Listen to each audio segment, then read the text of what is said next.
السلام عليكم ورحمة الله تعالى وبركاته. waxaan muuqaalkan uga hadlaynaa dalka Spain.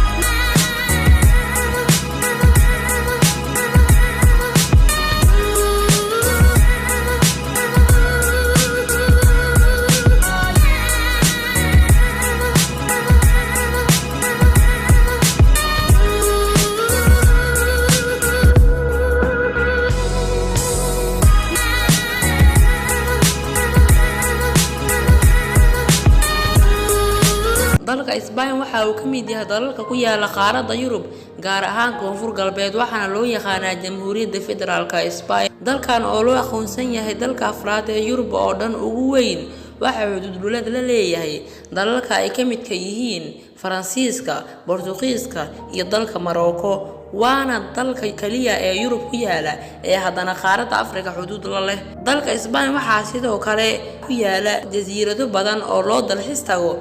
tirada dadka Spain u dhashay waxa lagu qiyaasaa 47 milyan oo qof ah, waana taas tan u keentay in loo aqoonsado dalka shanaad ee Yurub ugu dadka badan. caasimada dalkan aanu ka hadlayno waxa la yiraahdaa Madrid. luqadda dalka looga hadlo waa af Spanish. gaadiidku waxay isku dhaafaan dhanka midig waxaana la adeegsadaa lacagta Euro-ga. dalka Spain oo taariikhyahanadu aaminsan yihiin in waagii hore la oran jiray Hispania waxa la aaminsan yahay in la degay 35,000 oo sano ka hor. taariikhyahanada qaar waxay aaminsan yihiin dowladnimada Spain markii ugu horeysay in la aasaasay sanadku markuu ahaa 1479. dalka Spain oo ay maamulo kala duwan soo maray nidaamka dimuqraadiyadda ee hadda ka jirta waxa la aasaasay 1978. marka taariikhda dib loogu laabto dalkan waxa uu ka mid ahaa wadamadii Islaamku gaaray qarnigii 8aad. dagaalka sokeeye ee Spain ka dhacay intii u dhaxaysay 1936 ilaa 1939 oo ay ku naf waayeen qiyaastii 500,000 oo qof ah. ugu dambeyn talada dalka waxay gacanta u gashay sargaalkii la oran jiray Francisco Franco. Spain oo ka mid ah dowladihii dunidan dalalka ku yaala soo gumeystay dalal badan ayaa bartay oo hadda looga hadlaa af Isbaanishka, waxaana luqadda Spain tahay tan labaad ee adduunka oo dhan dadka ugu badan ku hadlaan. qiyaastii 500 milyan oo qof ah dunidan ku nool ayaa hadda ku hadla af Isbaanishka oo ay u tahay luqadoodii hooyo.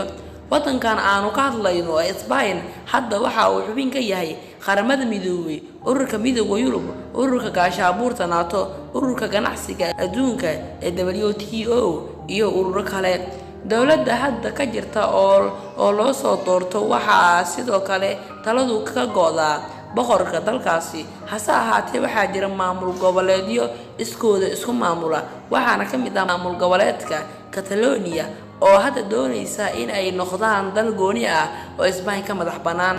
xagga dhaqaalaha haddii aynu eegnana dalka Spain waa dalka 14aad ee dunida ugu dhaqaalaha badan. qiimeyn la sameeyay sanadii hore qiyaastii 7% dadka wadankaasi ayaa shaqo la'aan ah marka la eego bulshada dalkaasi. 10 sano ka horna dadka shaqo la'aanta ah waxay gaarayeen 20% sida lagu baahiyay xog uu shaaciyay bangiga adduunka. dalkan waxa uu sidoo kale ka mid yahay dalalka marti geliyay dadka soo galootiga ah, waxaana lagu qiyaasaa dadka magangalya doonka ah ee dalkaasi ku nool in ka badan 5 milyan oo qof ah. dowladda hadda ka jirta waxbarashadu waa lacag la'aan, waxaana qasab ah in iskuulka la geeyo oo wax la baro carruurta da'doodu u dhaxayso 6 sano ilaa 16 sano. xagga diimahana dowladda dalkaasi ka jirta waxay aaminsan tahay in dadka ugu badan ay masiixiyiin yihiin. islaamka oo dalkaasi gaaray qarnigii 8aad, muslimiintu waxay bulshada dalkaasi ka yihiin in ka badan 4%. dhaqanka marka loo eego ragga iyo dumarka waxay xirtaan dhar dhaadheer, timahana raggu way daystaan. raashinka loogu jecel yahay waa maraq la sameeyay hilbaha xoolaha oo dalkaasi loo yaqaano paella. xagga ciyaaraha haddii aynu eegno kubadda cagta ayaa aad looga xiiseeyaa.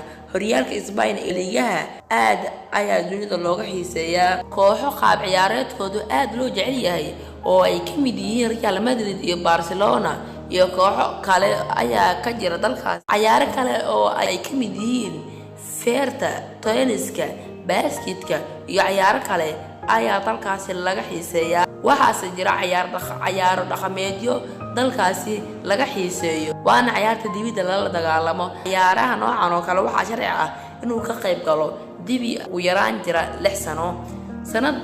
sanad walba qiyaastii malaayiin dibi ah ayaa ciyaarta